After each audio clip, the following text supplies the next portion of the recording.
Hey everybody, Sirturmund here bringing you another deck today, and today we're going back to a classic, a deck that's super dear to me and I'm sure a lot of you all love so much, Azir Irelia. So with the rise of control decks and a lot of slow decks again, so I'm thinking like especially the Frelia Shadow Isle decks, um, one thing that's very strong against those type of control decks that play that slow is actually the Azir Irelia decks. So as you will see during the gameplay, they end up doing very well because you end up putting a lot of pressure on them. So even after the nerfs to the Flawless Duet, I think you're still able to put enough pressure that this deck is worth considering to bring in a lineup if you're thinking of targeting control decks. You know, if we're talking about tournaments, or if you're running into a lot of control decks in the meta, it's also still bringing. Now, I will warn that it does struggle a little bit against darkness. Because of the catalyzer being such a powerhouse in that deck, and then having so much removal for your one cost units, for your one health units. But the list is pretty much exactly the same as it was last summer. Really, nothing has changed. There hasn't been like any new cards that were released in the last expansions to really, add any new flavor to this deck. Um, yeah, so you're doing your one drops with the sparing student. Your Emperor Dias is super critical. Gringly Duo to try to push some alternate win conditions there. One thing I've seen people do is cut the Gringly Duo to two and just put two field musicians, because the field musicians can be very critical in this meta when you want to draw and always want to have enough mana, especially with lead and follow costing more mana and the flawless US costing more mana. Your mana is even more important now than ever, so this allows you to fill that up. But yeah, so obviously the deck plays really straightforward. You try to have a Seer or Emperor Dias in the field, especially a Seer, and you start to put a lot of pressure through them that way. And you can always recall back their big units, especially the Tryndamere and Trundle on the FTR type of decks, and kind of go from there. And yeah, just take a look at the gameplay and see what you think. Again, really good against control, but does struggle against the aggro matchups, right? So spiders, a little bit iffy versus scouts as well. So just be careful of that. It kind of just targets one type of deck more than the other one. So yeah, hope you enjoy the gameplay, and I'll see you all after the videos are done. Okay, so in this matchup, we're up against a Teemo Caitlyn. Now, C really hasn't been really relevant ever since the release of Bando City or before that, so I'm a little curious to see how this matchup goes. Usually you want to mulligan you know, for your Azir or there we go, or your landmark. So we're gonna do it that way. Lead and follow is a lot worse now than it used to be before. I don't think it's safe to summon the sparing student because we know that they run the ping, right? I'll summon it now. If he wants to block this with the Teemo, I think I'm okay with that.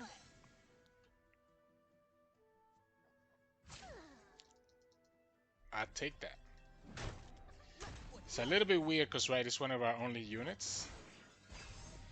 But I think that, okay, and we ended up joining the Green Glade Duel anyway, so it ended up being okay. I guess the only concern here is that we probably don't want to attack with the Azir, and I'm willing to block this. So this deck wins by having like shrooms or having the things that are in the field. So if they're not able to get those down in the field, it ends up being okay for us. Yeah, that's a little bit annoying. I think I'm okay. This is really annoying because of the fact that they can.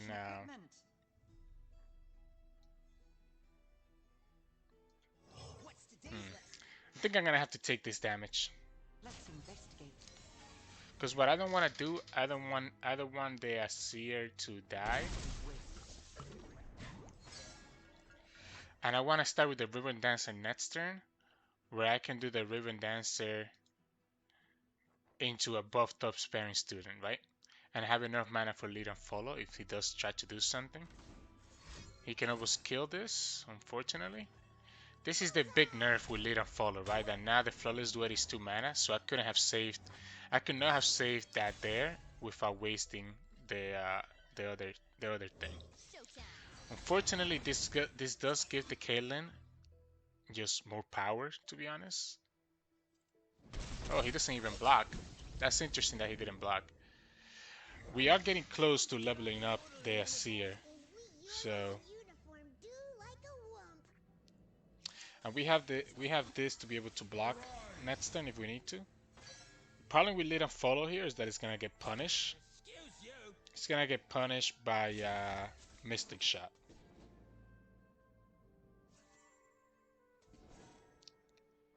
We do have a second one, so we can do the lead and follow or Poke Stick as well into the Flawless Duet while still having the second Ribbon Dancer in our hand. We can always play the Azir Rise to try to have blockers next turn. He should definitely try to block right here, in my opinion. Especially get the block with the Caitlyn, because it puts the trap in our deck. Because every time she strikes, yep, there you go. So we have to try to level the Azir. We can do that by doing the Azir Rise, or we can do the Ribbon Dancer. We have Defiant Dance to put on the Caitlyn. Ooh, I think it's actually a lot better to do the few musicians down. So this card is very important. This card is like super important now, because it lets you draw. Unfortunately for us, it does mean that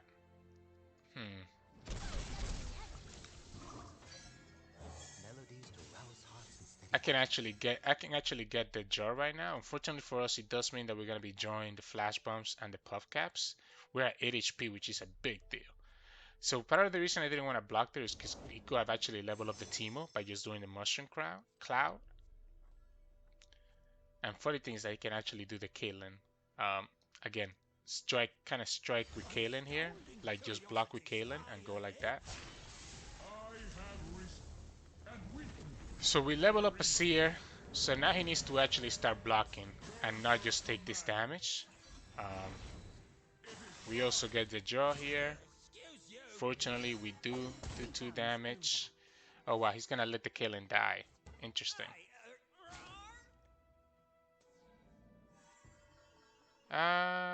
Do I let this die?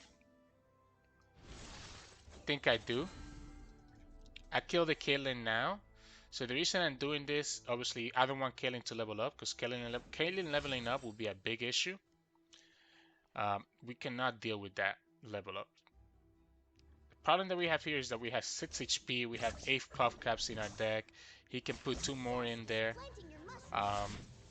And we're gonna be drawing with the musician. So if he has the not the Caitlyn, what's the name?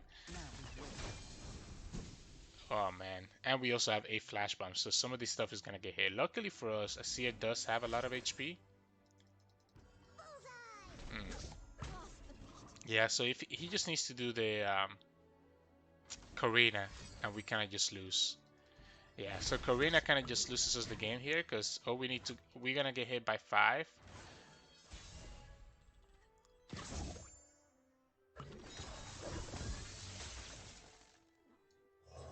Okay. If he has the Karina, we just lose. We also just lose to the Teemo, no?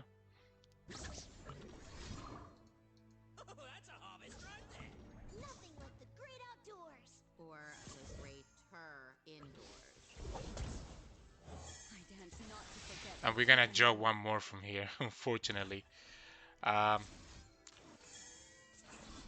We do get our mana back, but we're gonna be drawing from the field musicians. We didn't draw a single one. There we go. So we might actually have a chance now because of the Irelia. So we got a little bit lucky there. We didn't draw any shrooms. So he has a lot of problems because he needs to do a lot of blocking. Needs to do a lot of blocking right here. We can also do the Defiant Dance, by the way, to recall one of his units to get rid of one blocker, which also sends another unit down in the field. I'm willing to kill with the Irelia right here, because again we have the Defiant Dance to send something back. So this should be game, right? This gets rid of a blocker.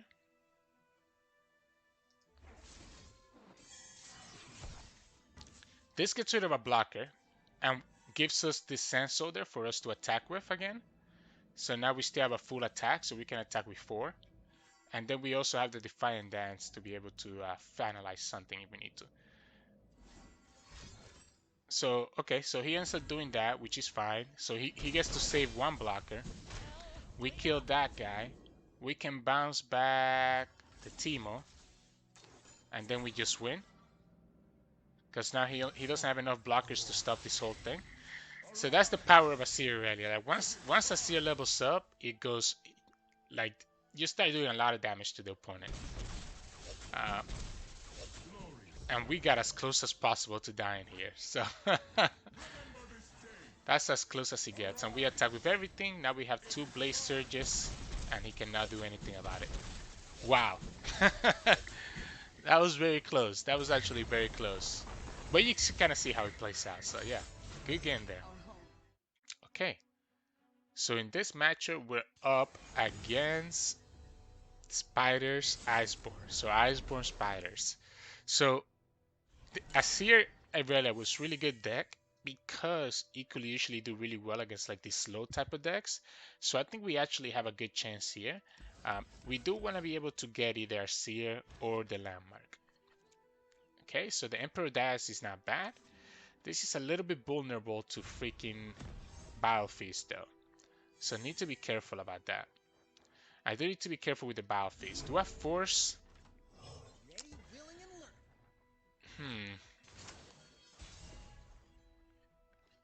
I think I can do it without the Landmark. Because if he has a Liss, I cannot attack anyway into the Liss.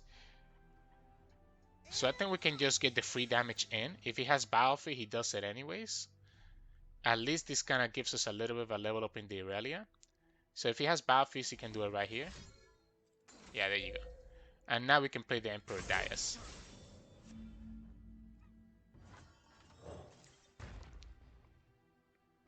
Alright.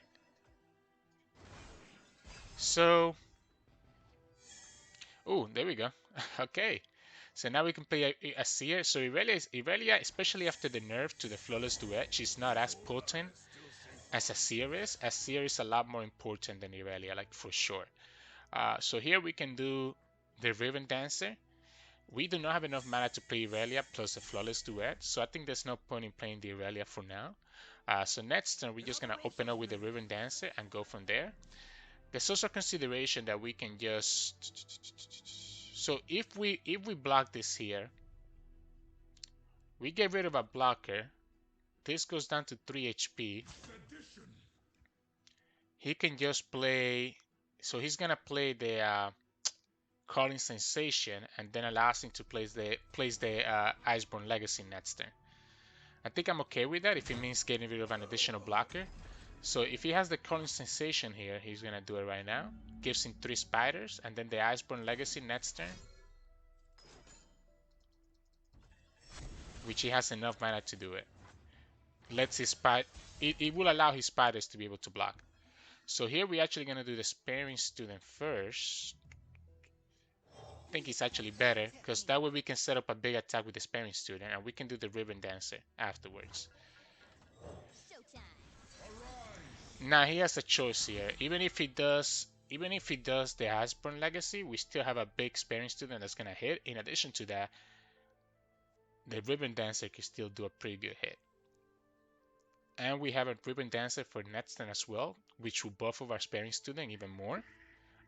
So I think this is putting us in a very good spot here. We kind of ended up kind of drawing a crazy hand, especially against this type of like decks. Now he could also have control too, so he could have well, that's something that's in their deck run. If he has the well, that would be very powerful here. Or he could have the bots as well. He will kill all the units here. Either way, that would be very punishing. But the good thing about Azir Irelia is that all these units, even if they die to a well or a bots, still are very potent. So he made a mistake here. By blocking with everything, it means that now we can attack with a Riven Dancer. So we can attack with a Riven Dancer because now that he has nowhere to block the Riven Dancer effectively, which I think is a mistake. I think he could have probably let the blade go through with no problem. Alright, I mean if he does it this way, it's fine too. We still gotta block it with the Riven Dancer later. So he's trying to save as much damage as possible. And once we attack with the Ribbon Dancer next turn, he will level up. Actually, it will not level him up. It will be a little bit off still. It will be 1 off, but he will level up with the Irelia. We can do Ribbon Dancer and have enough mana to do the full lead and follow if we need to save somebody. But I think the Ribbon Dancer is very important because he's going to buff up the Sparing Student to a point that he will not be able to attack with his spiders, even if he has the second Iceborn Legacy. If he has the second Iceborn Legacy, this is what this is telling me right here.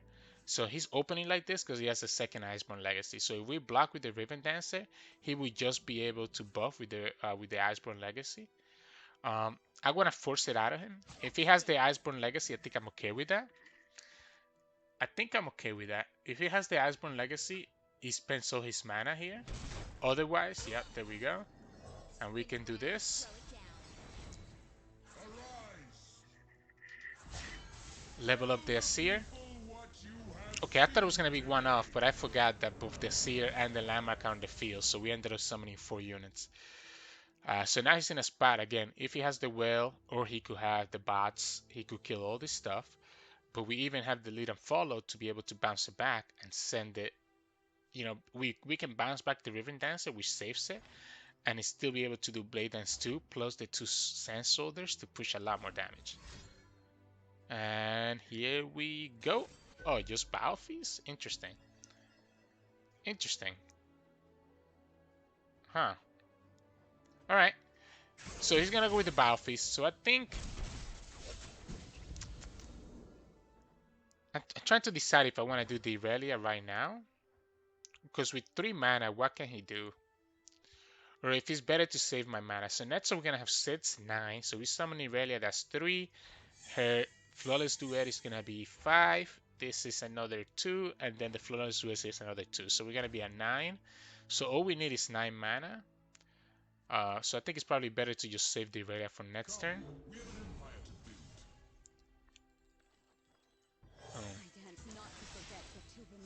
So now we have Irelia, which she can level up right here if he lets us do the Flawless Duet.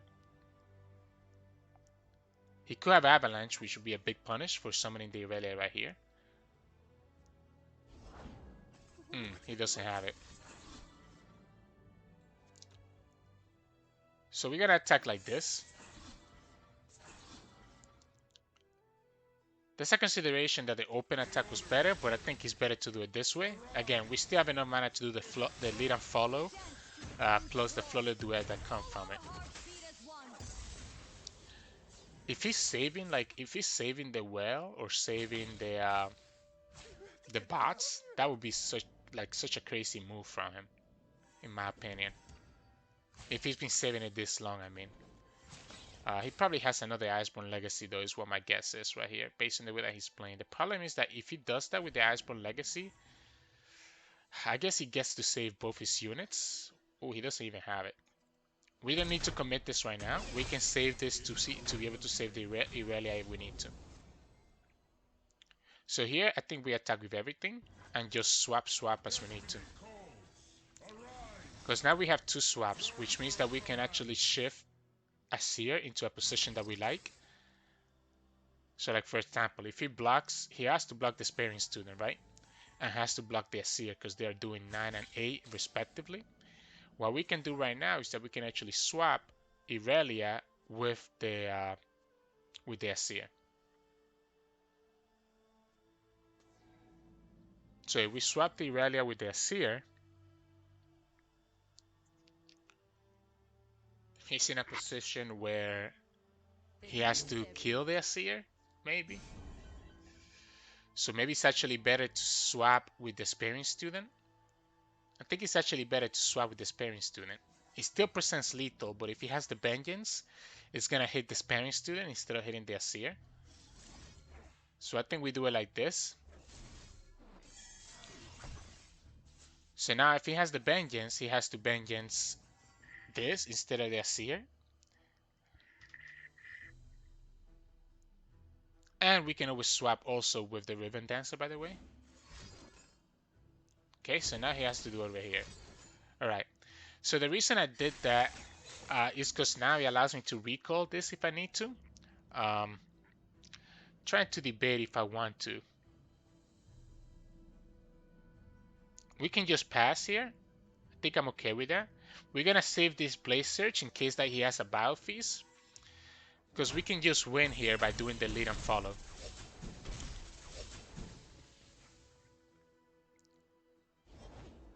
Okay, well that's game. Yeah, that is game. Because we can just do the lead and follow now.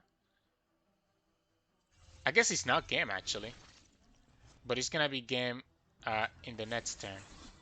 Oh no, it is game because of the Sand Soldiers doing 1 each. So it's gonna be 8 damage plus the Sand Soldiers doing 1 each. So it's gonna be exact lethal. And even if it wasn't, his Sunblighted Ravine was gonna kill him. So, but yeah, pretty nutty deck when you can draw both the Azir and the Landmark and the Irelia. So, okay. So in this matchup, we're gonna go up against a Xerath Zilean deck. So the good thing about it going up, the bad thing about going up against this deck is that they're gonna have a lot of ways to kind of poke us out. The good thing is that, and this is a very tempting hand to just keep. By the way, I really like the lead and follow so way to defend because they have like the Rite of the Arcane to be able to kill our units. The Emperor Dias on turn 2 is also amazing. What I was gonna say is that it's very tough for them to do something, to do anything. Because they rely on a lot of the vulnerable, but we can get rid of the vulnerables with our free summons, right? So they rely on having the vulnerable to be able to do a lot of damage to you, or I mean to get your units to the point that I think it's actually better to summon another Sparing Student next turn. Ooh, we can just do the Green Glade Duo now. So now he needs, even if he summons the Rock Hopper, we just don't attack with the Sparing Student. We can just still push in 3 damage. He could have Poke Stick to be able to kill her. But even if he kills her, he still takes 2 damage. Yeah, that's the Rock Hopper. So we can start kind of setting up for us to kind of have a more meaningful turn next turn with everything that we got in our hand now. Like this is going to be a huge turn because the Rolling Sands. Now the Time Bomb is very scary, right? So he could just Time Bomb us, which is actually super scary.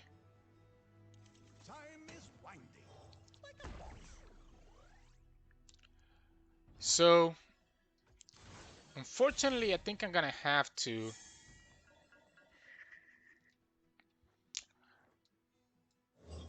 I think I'm gonna do it like this. Get the Rolling Sands out of the way.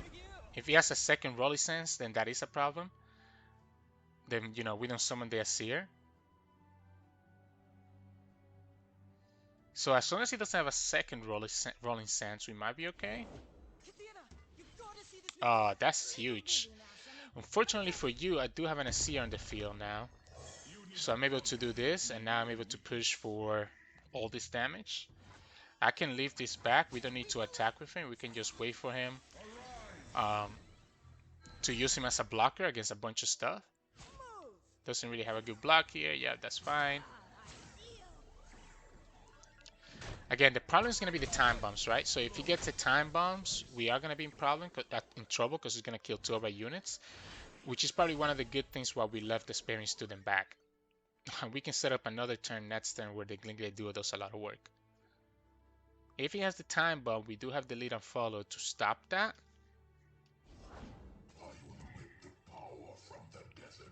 So he tapped out of enough mana to do the time bomb.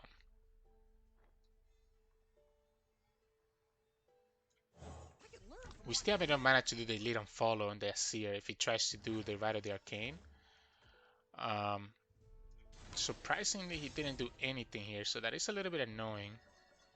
My name echoes through every rock, every canyon. This all get to 3, which is not bad.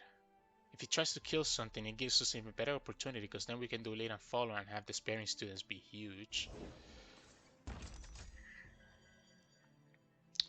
If we do the lead and follow now, then we're just gonna ask him to get killed by different stuff. The problem with this, I mean, we can try to kill the Xerath then. I guess that could be the goal. Like, we can just try to kill the Xerath right here. If he tries to block with the Xerath. I don't think you ever block with the Xerath. Yeah, that's what I was gonna say. That would be very risky. If you go to 1, okay. I guess you block with the Xerath right there. That's fine.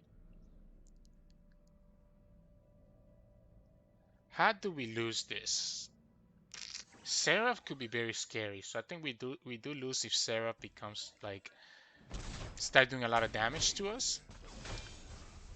I think the elusive could be the win that we win this, and we have enough to protect the elusive. The only thing that we cannot protect it from is the time bombs, which he just got another 4 time bombs in his deck. I don't want to pre-commit the lead and follow unless I absolutely have to. Because I think the lead and follow is going to be the way that I can save the Gringley duo, or once he goes for like a Rite of the Arcane into one of my units. Of course, if we get... Oh, and we have a second lead and follow now. Alright. So like I said, we can do this on the elusive, and I want to do it on the elusive because at this point I don't care about the Spearing Student. The Spearing Students are always going to get blocked. But he has a lot more problems dealing with the elusive than anything else. We're able to summon 2 Blades plus 2 Sand Soldiers, so that's going to level up Azir, by the way. He could have the Rite of the Arcane to be able to hit the Azir, because of the Time Bomb. Alright.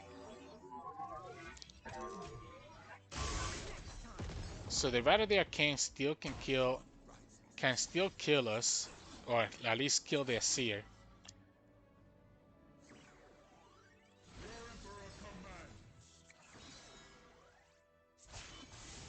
Because he can do Rite of the Arcane and then the Time Bomb, you know, we'll be able to do 1 damage. So that's, I guess that's going to be my one concern right here. He gets to 4 HP.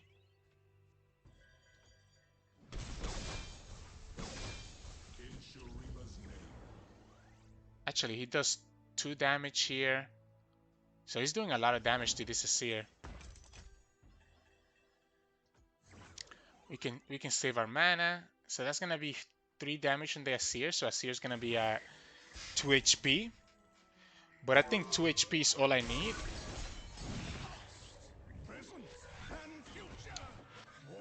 I guess actually Azir could die here if I'm not careful.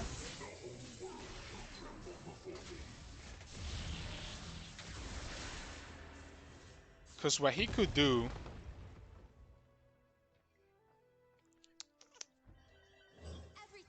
So what he could do is... Okay, so if whatever landmark gets destroyed is going to target an elusive, the Gringley duo. If he lets us summon the Doomkeeper, then it gives us a lot of ways to protect our Gringley duo. The punish here will be if he has the Arsenal. And if he has the Arsenal and he's able to roll the lifesteal.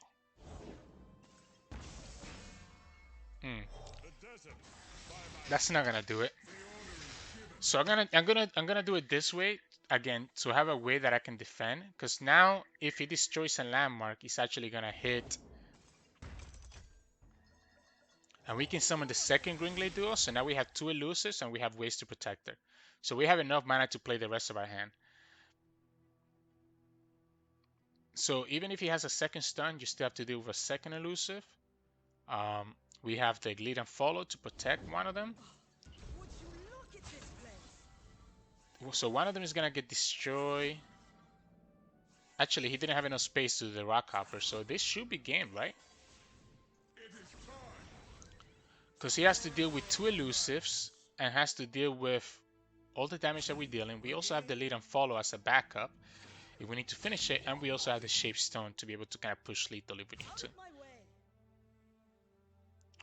So he needs to commit like double Pokestick to be able to beat us here. The mini move doesn't do it because we're still able to push damage, and we win. Alright. So we won a game where both Xerath and Zilean leveled up. That was pretty crazy. So, but yeah, that's kind of how the deck plays out. So in this match, we're gonna be going up against TLC. So usually, the whole reason why Azir Irelia was so big to begin with just because of how well he used to do into this matchup. So this is kind of like a blast from the past right here, where I think we actually can do very well. I like the idea of keeping 2 Azirs, just because we know that these days they actually have the Ziggs Vengeance. I don't think Irelia is needed right now, although it could be useful. I think I prefer kind of going something like this. I wonder if the Gringly Duo is better than doing the Treasure Seeker next turn. I mean this turn. I think we're better off saving the Gringly Duo for later though. This is also very tempting. Now let's just push the damage in. If he has stuff like Avalanche, I'm okay with that. Obviously we would have lost to like an Ice Shard, but I don't think he carries the Ice Shard. And we can just play a Seer next turn. Or we can just play a Seer this turn. He probably has the Whale, so that's why we have to be careful here. Can we play around the Whale? So if he has the Whale, then we probably want to just do the Walking Sands, no? So the reason I like doing the Walking Sands is because if he has the Whale, we still get to push a lot of damage through this. Okay. This obviously loses to Avalanche, but then we can just summon the Doomkeeper against the Avalanche. I think he's always blocking the Sandstone Charger, so we can freely attack with the Azir. I don't want to die to an Avalanche by summoning the Doomkeeper, so I think we can hold back on the Doomkeeper, and the Doomkeeper's going to help us once we get the few musicians on the field. So here, we would have preferred to have a Landmark instead of the Azir. I mean, actually, okay, I guess either one, it doesn't matter. So this is a great draw. So here we can play the few musicians. Next, we can play Irelia and take advantage of like the... and we can sacrifice the Treasure Seeker, by the way, because she's gonna die anyways, either to like an Avalanche or to something else. And we also gonna have a board that's gonna be full here. This is interesting. So we can do the Sparing Student into the Doomkeeper. My problem with doing it that way is that we lose the few musicians, giving us like, okay. So we get rid of the Avalanche there. I'm okay with that. I'm gonna summon the Irelia. If he has another Avalanche, he can use it. It will kill both of these though. Doesn't have it? Or just decided not to use it? If he had an Avalanche, he needed to use it before I did this, because now I get value out of the few musicians. I guess he could have the Whale that we have been talking about. Doesn't seem like he has that either. What could he have with 6 mana? I think I want to be able to keep 4 mana. Just based on the way that he's playing, I want to be able to keep 4 mana. So here we can level up the Irelia by just full attacking with everything.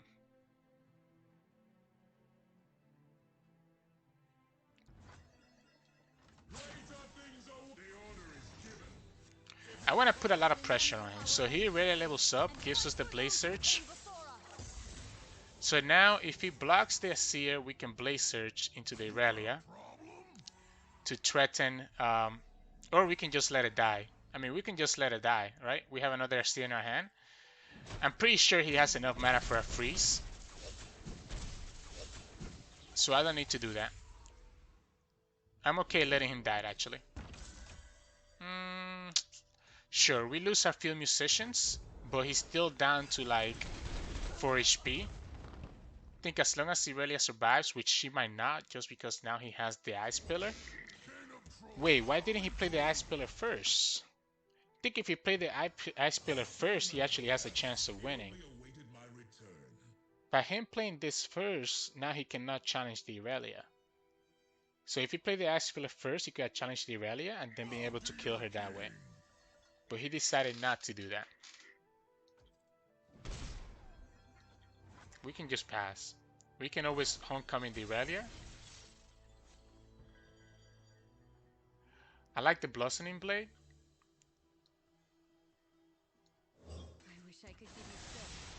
It puts lethal on the field.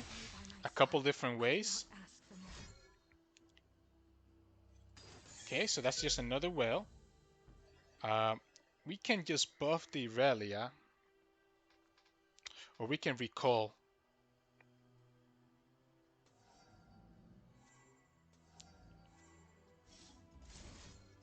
I like buffing her.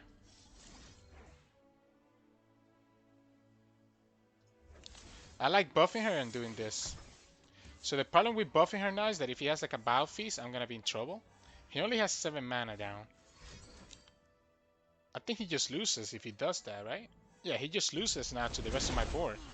Because we still have the Flawless Duet in our hand, and we also even have a Treasure Seeker. So now we can just do this and put as much pressure as possible. But yeah, that's usually how these games go against like this type of like aggro type of deck, so. Alright, so in this match, we're up against Ziggs Taliyah. So this deck tends to play pretty aggro. Um, But I think if we have the Sparing Student on the field, that this is such a good hand. Like I like having the blockers because this can eat up the Rock Hopper if we needed to. And we kind of have like everything else to kind of take full advantage of everything. I really like this hand. Okay, so assuming they don't have the one drop, if they have the one drop, then we're in trouble. Okay, they didn't have the one drop. So here, if they have the Rock Hopper, I think we always play the Treasure Seeker. And if he wants to just block with it, that's okay. Okay, I'm gonna just do the Dias. I don't care. And now we're gonna play the Treasure Seeker. Or we can play another Sparing Student. Alright, we're kinda drawing pretty crazy right now. So now if he plays... So I think we have to play the Doomkeeper. So the Doomkeeper kinda brings us up to really high health. So, and if we attack, we get another point of health here. I like keeping the mana for the Sharp Sight. Shape Stone, sorry. Just in case that something funky goes on here. Yeah, he's gonna have to block with everything. Wow. This is crazy. This was such a good hand. Now it does give him the, the landmark here, but we're pushing a lot of damage now. So this ended up kind of being like us being the super aggro deck. I do want to kind of start seeing some of my other units though. So I want to start seeing my champions, right? Or another way that I can buff these guys up to like crazy magnitudes next turn. Because I'm trying to see how the opponent recovers from this. He's at 10 HP. We're at 20 HP. We're both aggro decks. And it's probably going to be the... like, he's going to have to use... I'm thinking he's trying to use the Arcane. So he smartly put it on this one. Which means that we cannot defend with Shapestone. Which is it's a good play by the opponent doing it that way, by the way. Because if he did it on this guy, we could have just Shapestone and survived. Wow. Problem that he has is that I think he's still really behind. And we can just play Emperor Dias here and then play the Treasure Seeker next turn. And again, because we have double Shapestone, I think we can literally do like a sneaky lethal here. We can also just summon the Sandstone, the Walking Sands, if we need to have like another attacker. So there's a lot of ways that we could potentially just seal the game next turn, depending on what we draw and depending on what the opponent draws as well. So he's going to do the Pokey Stick. Is it worth it to save this? I think it is. Because this presents another attacker that he needs to worry about. And he just spent 2 mana, and we just spent 1 mana, right?